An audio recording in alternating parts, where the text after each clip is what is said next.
vient. Jean-Baptiste avait un travail. Il devait crier, répentez-vous, répentez-vous, répentez-vous.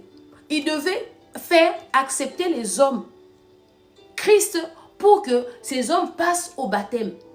Donc, il était là pour, on dit qu'il était là pour préparer le chemin. Si maintenant, il a dit aussi, moi je ne veux pas. Moi d'ailleurs, je suis quand même quelqu'un d'important, je suis aussi un serviteur, ce n'est pas mon rôle, moi je veux continuer ceci. Qui allait préparer le chemin?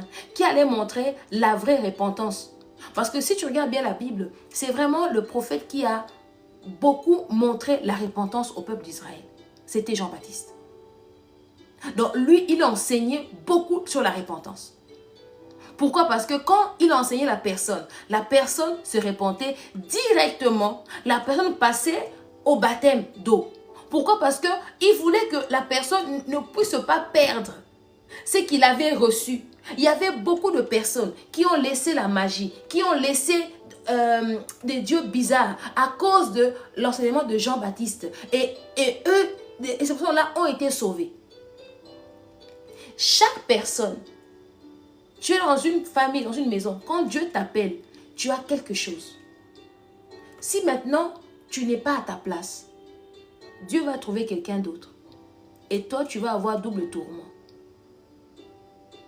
Si tu ne restes pas à ton poste, le Seigneur va s'arranger à trouver un autre Jean-Baptiste. Mais toi, le Jean-Baptiste, qui devait préparer le chemin, en tout cas, tu vas recevoir que des tourments. Que des tourments. Je répète ici, la malédiction sans cause n'a point d'effet.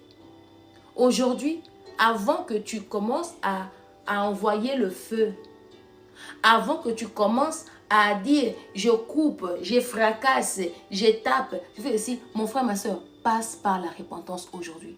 On va faire un devoir aujourd'hui. Et demain, on va vraiment aller, demain, on va se battre. Demain, quand je vais rentrer, on va vraiment... Mais aujourd'hui, là, chacun de nous va demander à Dieu que le Saint-Esprit le révèle. Les alliances cachées, les lois établies que tu ne connais pas, les choses qui ont été faites et ces choses-là crient contre ta vie. Normalement, si tu es quelqu'un qui reste dans la prière, tu es vraiment en intimité, tu vas toujours recevoir une information. Une information. Où tu vas voir dans un rêve, où tu vas voir un des parents ou bien des oncles ou des tantes te dire « Hey, c'est pas que chez nous c'est comme ça. Hein?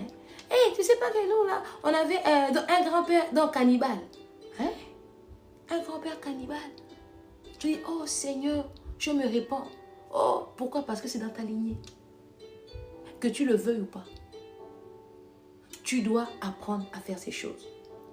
Exemple, toi, tu as un grand-père, je donne un exemple, un grand-père qui était cannibale. Et toi, là, tu pries. Seigneur, je suis éteinte, on ne me voit pas. Tu dois briller dans tel domaine, tu ne brilles pas. Tu dois avancer, tu n'avances pas. Et toi, tu pries, tu pries, tu pries, tu pries. Mais si tu as reçu la révélation que dans ma lignée, on avait un grand-père cannibale, tu vas faire quoi? Tu vas d'abord te repentir. Tu vas faire d'abord descendre les armes.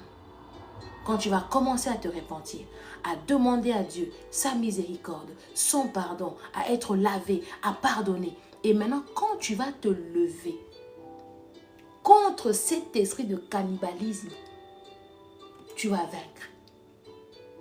Maintenant, toi, tu n'as ni connaissance. Comment tu vas savoir qu'il faut renoncer à cet esprit? Il faut chasser cet esprit. Tu ne sais pas. Toi, tu es là seulement.